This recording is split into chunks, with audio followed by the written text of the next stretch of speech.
Hi, my name is Marc Vilarnau. I'm a motion designer and I work with Matchday helping bring all the designs to life.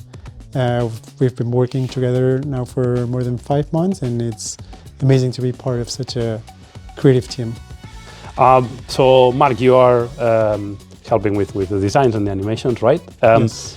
Which directions are you exploring to include the animations into the Matchday card? Yeah, so with animation and motion design, what we're trying to do is to make sure that we cover our 3 pillars and that we create animations that are playful, that feel delightfully crafted, and that basically bring to life all the beautiful design that the UI team is creating.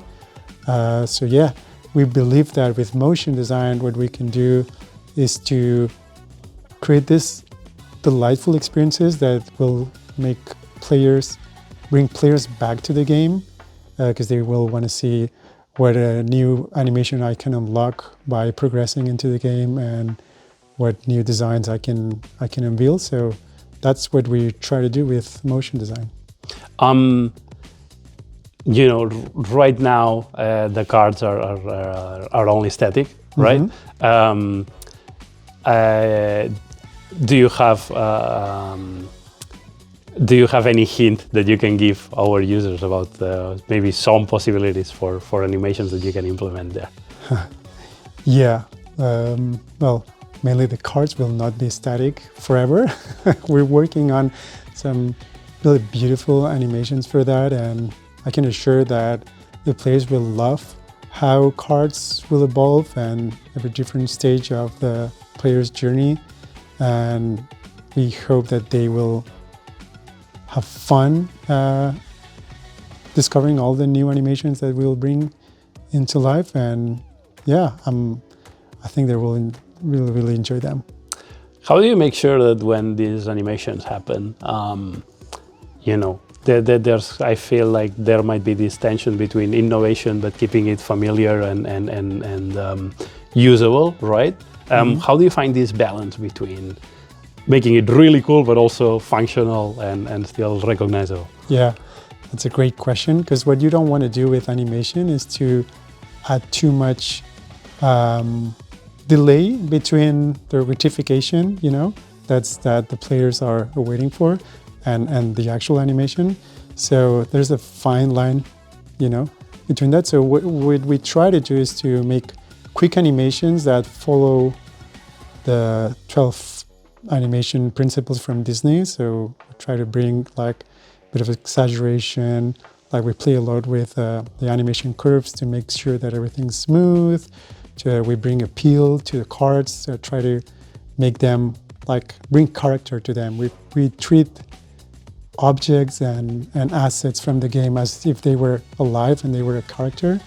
So that's mainly what we use to make sure that these are really great animations that players enjoy, but they don't feel like, hey, I want to see what's my reward, so let's skip this animation. Yeah, there's a fine line, but I think it's finding that balance of creating a quick animation, but at the same time, really enjoyable for the player. One part also of the animation, now that you said, that they want to get the reward, but you want to make sure to integrate it seamlessly so that they don't want to skip it. Can you tell us also a bit of the directions that you are exploring for pack opening? For pack openings, directions that we're following is we want to create a bit of anticipation about what's coming. And I think that's very important because sometimes it's better the anticipation feeling that you're gonna get something that really actually getting that. So I think it's very important to make a good anticipation animation for that. So that's what we're focusing on. And then obviously once you open the pack and you get the reward, when you get maybe cards or coins or anything from the game that you feel like there's something great that just happened. But it's key, the anticipation is key. And again, you need to be mindful about the time players investing on that. So yeah, it's a very key aspect of that animation for sure. You mentioned Disney before and the 12 principles, Yeah. right? Which reference for collectibles right now do you find that make you go like, wow, that's clever, or wow, that's really cool right now in the market or Yeah, I in mean, games? I'm sure some of my peers have mentioned this before, but for us, Marvel Snap is a huge reference. I love what they've did with all the assets, all the cards. So that's a huge one for me. And then my kids, they love playing Panini cards. I don't know if we could mention that one, but anyway, Don't worry.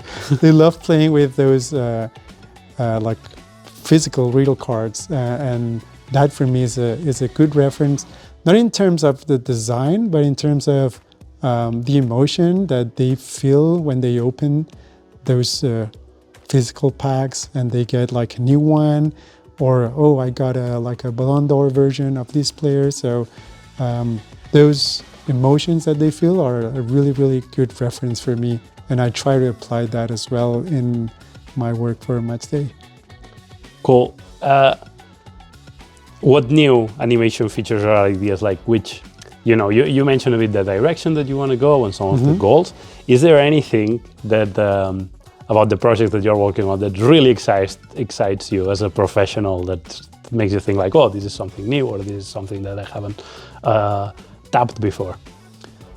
For me, the most exciting thing is the pack opening animations, also because I worked in other similar projects, and I know that this is one of the interactions in the game that people love the most, and that people will just record themselves opening a pack and get millions of views on YouTube. So being able to animate that moment, that special moment for the player, is big for me. I was a player myself, a hardcore player when I was a kid, so I can empathize a lot with our players.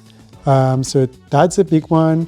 And also any progress that I can show on a card with animation, that's also a big one, because progress raises so much excitement. So being able to animate that is big as well for me and for my team. Yeah.